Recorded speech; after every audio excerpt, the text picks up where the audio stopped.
Come shopping with me in Hong Kong to find some beautiful pre-loved luxury. First stop was Causeway Bay, and this store was called Hana. They have a lot of current style and stock, but only one or two bags, similar to like a satire. I fell in love with the Prada Amy bag and could not decide between those two colours.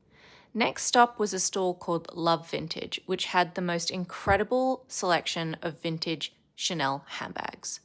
I then went to Milan Station, which was really an Hermes store, but I found the prices just a little bit too expensive. Next stop was Hana Vintage, and they had such a beautiful display and setup. It really felt like you were walking into someone's closet. They had vintage Louis Vuitton, current and vintage Hermes. They had amazing Dior pieces, Chanel pieces, really anything that you could think of. It was quite a treasure trove, so I'd have a look. I went into Brandoff, which is a really well-known Japanese brand. They had some outlets in Hong Kong. This one was in Causeway Bay. They have a lot of Hermes and other brands, but I would say it was a little bit pricier.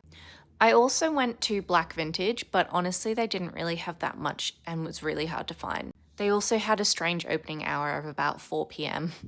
I had to go back to Hana because I could not stop thinking about these Prada Amy bags.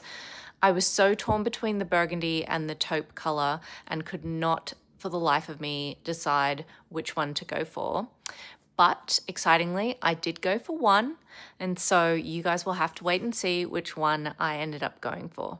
The next day we went to Central, and they definitely have a great variety of vintage stores. This was the smallest vintage watch store in Hong Kong. They had a great selection and they were reasonably priced if you're in the market. We then went to Hula Vintage, and here I found an amazing Kelly 28 with gold hardware in Rouge Granat. We then went into Brandoff in Central, and again they had a pretty good mix of vintage Hermes, vintage Chanel, vintage Louis Vuitton, but there wasn't anything that really gripped me. The final stop for the trip was Ginza Xiaoma. They had an outlet in Hong Kong, also in Central, kind of hidden upstairs in a high-rise building, but wow, the selection of Hermes was insane, and I may have picked a little something up as well.